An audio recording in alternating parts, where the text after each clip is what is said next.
अगर मोदी को प्रधानमंत्री पद का उम्मीदवार बनाया जाता है तो नीतीश कुमार बीजेपी से अलायंस तोड़ देंगे।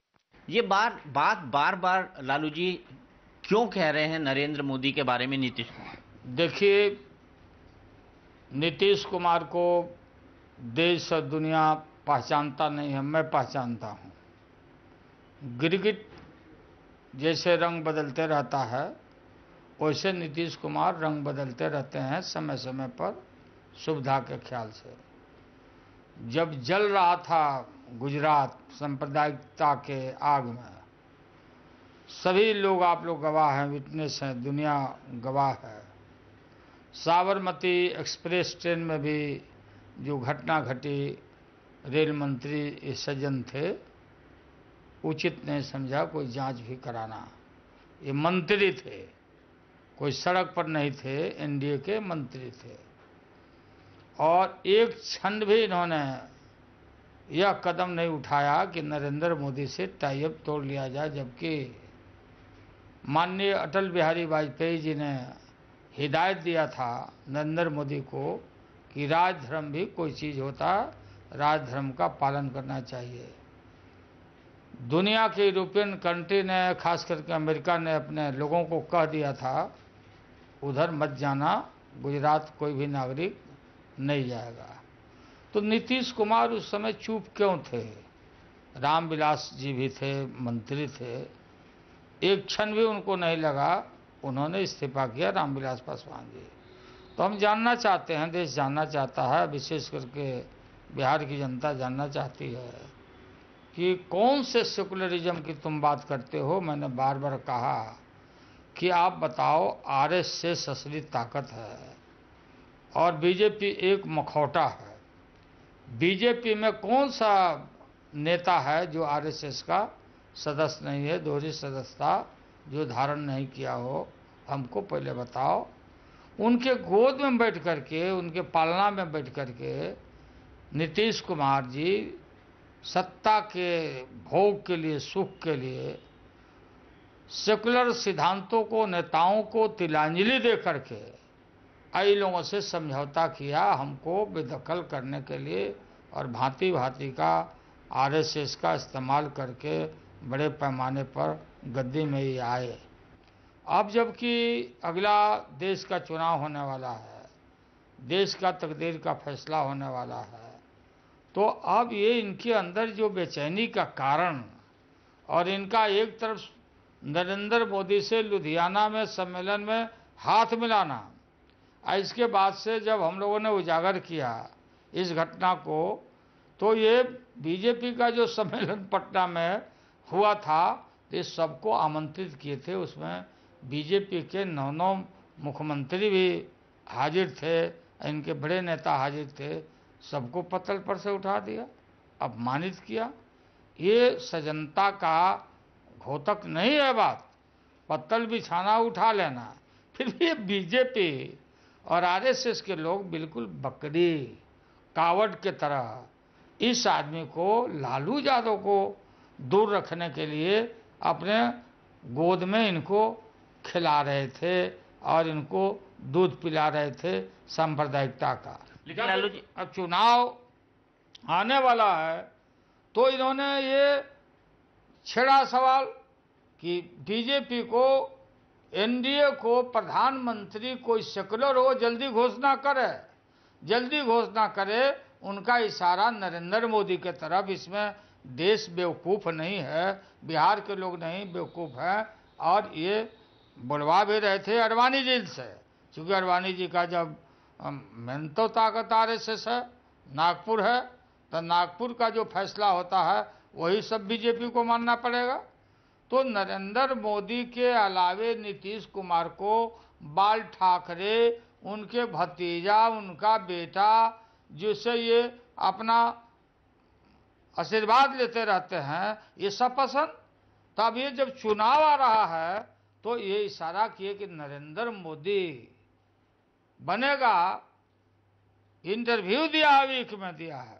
अब मैं जानता हूं कि किस तरह से वीक को और चारों तरफ इंटरनेट में ये सब, उनका बहुत नज़दीकी पत्रकार वो छापा है, लेकिन लालू जी, उनका कहना है कि उन्होंने इंटरव्यू दिया ही नहीं, और उसके बाद वीक कह रहा है कि अब हम इंटरव्यू छापेंगे नहीं। क्यों? और इसलिए जब विवाद खड़ा हुआ इस बयान पे, उसके बाद वीक ने कहा ये बोलता है, अगर कोई बोलता है नीतीश कुमार इंटरव्यू नहीं दिए तो मुकदमा काहे नहीं किया? एफआईआर करते, एफआईआर करते। जो आदमी के नाम से ये आया है, ये तो बिल्कुल कवर से लेकर सब आना, वो नेट पर सब है, ये सारा लिखा हुआ है।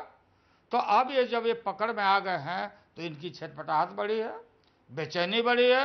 ये बिल्कुल, इससे मेरा, हम तो कोई को सुझाव नहीं दे सकते हैं, इनको तो इतना मीडिया ने और खास करके प्रिंट मीडिया ने यह बताने का काम किया कि नीतीश कुमार अमेरिका के ओबामा से भी आगे चले गए हैं, बिहार बदल गया है। क्या बदला है बिहार की जनता समझती है, सब लोग जानते हैं। कल ही देखा गया होगा कि प्रधानमंत्री ने लाल किला से कहा कि अगले 3 साल में हम देश के हर घर में बिजली पहुंचा देंगे। 9 बजे झंडा फहराया नीतीश कुमार पटना में, देखे कि प्रधानमंत्री बोल दिए कि हर घर में पहुंचा देंगे। आई बोले कि 15 तक हम हर गांव में बिजली नहीं दिया तो हम वोट मांगने नहीं आएंगे। ये इसी तरह से गिरगिट के तरह ये रंग बदलते हैं। लेकिन आपको क्यों लगता है कि उन्होंने बाद में विवाद खड़ा होने के बाद ये कहा कि मैंने वीक को इंटरव्यू नहीं दिया? इस इंटरव्यू से किनारा क्यों किया? क्या वो डर गए कि अलायंस टूट जाएगा? आपको क्या लगता है? ये तो आदमी एक क्षण भी नहीं हट सकता। दूसरे तरफ ये बात चलाना कि हम एक क्षण, अगर प्रधानमंत्री नरेंद्र मोदी को माना जाएगा, दिया है इंटरव्यू, ये गलत नहीं है, ऐसे छाप देगा। अब छापता ऐसे बन जा, नेट पर आ जाता, वहां से उतरवाया है, ये कोई झूठ बात नहीं है। तो ये एक क्षण भी नहीं लगेगा ये टाई अप तोड़ने में बीजेपी से। तो हमको बताओ ना भाई, इतना दिन तक तुम्हारा पालनहार सब लोग, इसलिए हम तो सुझाव नहीं देते। लेकिन जो बकरी बना हुआ बीजेपी, अब बिहार का डिप्टी चीफ मिनिस्टर बिल्कुल सत्ता का, नीतीश कुमार का जो स्टेपनी बना हुआ है, जो कंपेन करता है, और यहाँ बीजेपी बकरी बनी हुई है, आरएसएस चुप बैठा हुआ है।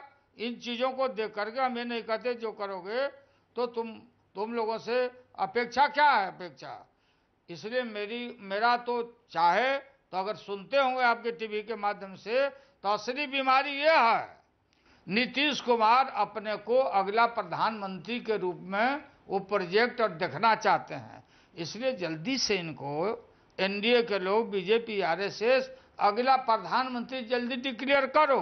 लेकिन वो तो कहते हैं वो प्रधानमंत्री बनना ही नहीं चाहते। जब ही डिक्लेयर किया जाएगा, मोदी भी पसंद, तोगड़िया भी पसंद, ठाकरे भी पसंद, सेकुलरिज्म गया गायब, सब खत्म।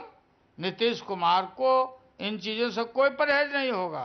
तो असली लड़ाई, असली बीमारी यहाँ है कि नीतीश कुमार देश का प्रधानमंत्री बनना चाहते हैं, और वो देख रहे हैं कि तो नरेंद्र मोदी हो रहा कैंडिडेट उन लोगों का, दंगाई बलवाई वो तो है ही नरेंद्र मोदी, इसमें दो राय है नहीं।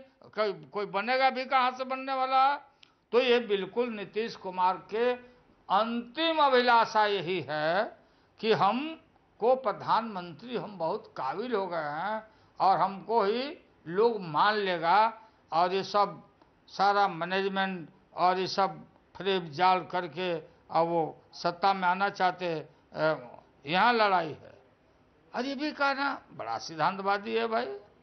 देवगौड़ा नहीं बनना चाहते, गुजराल नहीं बनना चाहते, 15 साल तक हम राजनीति करना चाहते हैं, उसके बाद से रिटायर हो जाएंगे, हम संन्यास ले लेंगे। ढोंग करते हो, क्यों ढोंग करते हो? अच्छा लालू जी, बताइए, क्या वो बीजेपी से टाई अप मतलब टाई अप खत्म करने की हिम्मत कर सकते हैं? क्या इस हद तक जा सकते हैं? कभी भी हिम्मत नहीं कर सकते। बीजेपी आरएसएस से, बीजेपी क्या है, आरएसएस जो हेट्रेड पैदा करवा के हमारे खिलाफ इनको बैठाया उन लोगों ने, इनकी हिम्मत है। इनको मैं जानता हूं कितने ये कावर्ड हैं, कितने हंगरी ऑफ पावर है ये, मैं जानता हूं ना। हम शुरू से यहीं से ना सब लोग को गए हैं, कोई हमको नया जान पहचाना बताना है किसी के विषय में।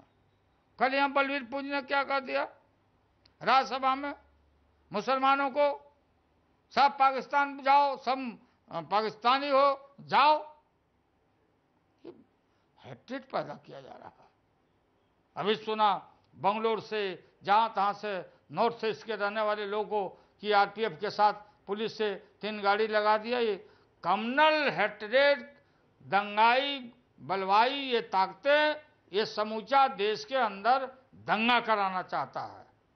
फिर गणेश जी को दूध पिलाने वाला लोग अफवाह फैला करके और देश में दंगा 14 के इलेक्शन को ध्यान में रखते हुए जो बिखरा हुआ है, जो खंडित है संघ परिवार और ये बीजेपी, ये बिल्कुल on the name of the मतलब हिंदू मुस्लिम करके ये फिर गद्दी पर लाट टपक रहा है इन लोगों का। एक आखिरी सवाल, आपको क्यों लगता है नीतीश कुमार ने क्यों कहा, आपका दावा है कि वीक को उन्होंने इंटरव्यू दिया है, नीतीश कुमार कह रहे हैं उन्होंने दिया ही नहीं इसलिए वीक छाप नहीं रहा है, दिया नहीं, क्यों लगता है, क्यों जब ये क्यों लगता है वो पलटे? जब ये बात गिरगिट कैसे पलट जाता है, कैसे रंग बदल देता है गिरगिट, वही है नीतीश कुमार गिरगिट के जैसा रंग बदलने वाला। देख रहे हैं कि पहले ही हमको पंप करके पीट के भगा देगा बीजेपी, आरएसएस, हम सड़क पर चले जाएंगे, साइज में आ जाएंगे।